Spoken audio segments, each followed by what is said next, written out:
السلام علیکم ورحمۃ اللہ وبرکاتہ۔ رمضان کا مہینہ آیا اور چلا بھی گیا، محسوس ہی نہیں ہوا۔ سبحان اللہ، جیسے اللہ سبحانہ وتعالی نے قرآن مجید میں فرمایا ہے، ایام معدودات، چند ہی ہیں یہ دن جس میں ہم روزے رکھتے ہیں اور اللہ کی خوب عبادات کرتے ہیں۔ ہم سب نے اپنی کوششیں کی اس رمضان میں، ہم سے جتنا ہو سکا اللہ سبحانہ وتعالی نے ہمیں توفیق عطا کی، اور اب ہم اس مہینے کو مس بھی کر رہے ہیں کہ رمضان چلا گیا، سب اپنی روٹین میں سیٹ ہو رہے ہیں دوبارہ سے۔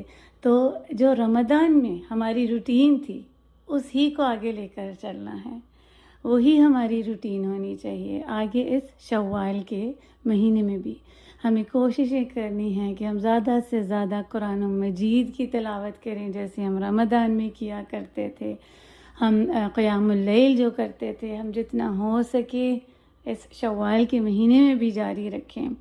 جو ہم سے صدقہ، خیرات، نیکی کے کام جو بھی ہم کرتے تھے اس کو ہم نے جاری رکھنا ہے۔ اور جو اس مہینے کی خصوصیت ہے روزے رکھنا، اور وہ کیا، جو ہم حدیث میں پڑھتے ہیں، ہم سب کو پتہ ہے کہ رسول اللہ صلی اللہ علیہ وسلم نے فرمایا ہے کہ جو بھی رمضان کے مہینے کے روزے رکھ کر شوال کے 6 دن کے روزے رکھ لے گا، صرف 6 دن کے اس مہینے میں روزے رکھنے، تو اس کو پورے سال کے روزوں کا ثواب مل جائے گا۔ سبحان اللہ، جیسے اس نے پورے سال ہی روزے رکھے۔ حدیث میں آتا ہے نا، ایوب انصاری سے جو حدیث ہے، رسول اللہ صلی اللہ علیہ وسلم فرماتے ہیں ان رسول اللہ صلی اللہ علیہ وسلم قال من صام رمضان ثم اتبعه 6 من شوال كان كصيام الدهر۔ اللہ اکبر، کہ اس کو پورے سال کے ہی روزوں کا ثواب مل جائے گا اگر وہ رمضان کے 30 دن کے روزوں کے بعد شوال میں 6 روزے رکھ لے گا۔ وہ کسی بھی دن آپ رکھ سکتے ہیں، صرف 6 ہیں، یہ ضروری نہیں ہے۔ کچھ لوگ سمجھتے ہیں کہ شاید عید کے دوسرے دن سے ہی لگاتار 6 رکھنے ہیں، ایسا نہیں ہے۔ اب پورا مہینہ ہے، 30 دن میں سے کوئی بھی 6 دن آپ کے جو آسانی کے ہیں اس میں آپ رکھ لیں۔ خاص طور پر آپ کوشش کریں کہ منڈیز اور تھرسڈیز کو روزہ رکھیں، تاکہ سنہ کا جو ہے وہ بھی آپ اجر پا سکیں جو سنت کے روزوں کا ہے۔ ایام بید میں کھٹے 3 دن کے روزے رکھ لیں، 13، 14، 15 کے۔ تو کوشش کریں کچھ کر کے آپ ہمت کریں اور ان 6 روزوں کو ضرور پورا کریں، سست نہ پڑیں۔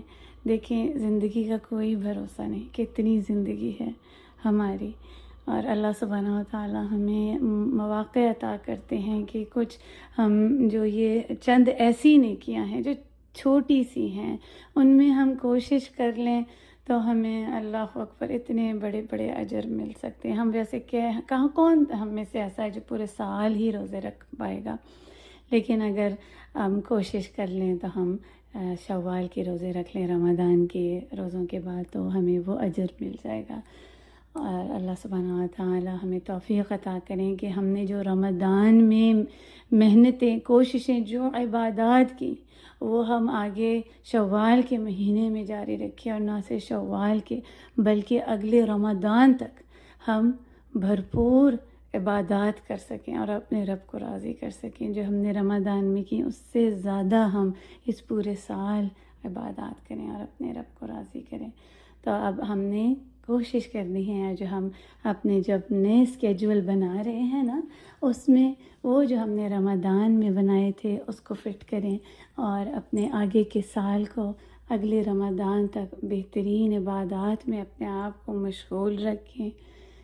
قرآن مجید کو نہ چھوڑیں، اس سے جڑ جائیں، اس کو نہ چھوڑیں۔ ابھی انشاءاللہ تعالی ہمارے آگے اگلی سورہ بھی شروع ہو رہی ہے، اس سے خود بھی جڑیں اور دوسروں کو بھی ان سے جوڑیں، تاکہ قرآن سے بس جڑ جائیں اور ہماری عبادت کا جو سلسلہ ہے وہ ٹوٹے نہ، وہ چلتا رہے۔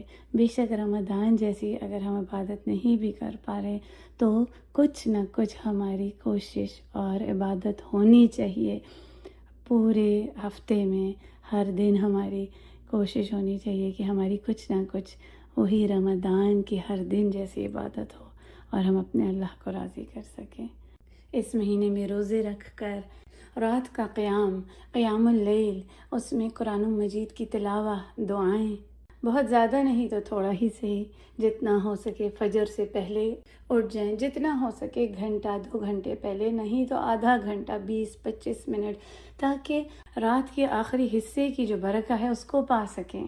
فجر کے وقت کا جو استغفار ہے وہ کریں، پھر فجر کی نماز کے بعد قرآن مجید کی تلاوت جو مشہود ہے، ان قرآن الفجر کان مشہودا، اس کو کریں، ذکر، اذکار الصباح، ان سب سے اپنے دن کی شروعات کریں تاکہ سارا دن آپ کا بہترین گزرے، جس میں برکہ ہی برکہ ہو، اور ہر وہ کام کر سکیں جس سے ہمارا رب راضی ہو، خاص طور پر وہ نیکی جس سے اللہ جل جلالہ راضی ہوتے ہیں۔ اس مہینے میں شوال کے 6 روزے رمضان کے روزوں کے بعد رکھنے ضرور ہیں۔ اللہ سبحانہ و تعالی ہمیں توفیق عطا کریں کہ ہم ان روزوں کو رکھ کر ان صائمون میں شامل ہو جائیں جو پورے سال کے روزے رکھنے کا اجر پا کر اپنے رب کو راضی کر لیتے ہیں۔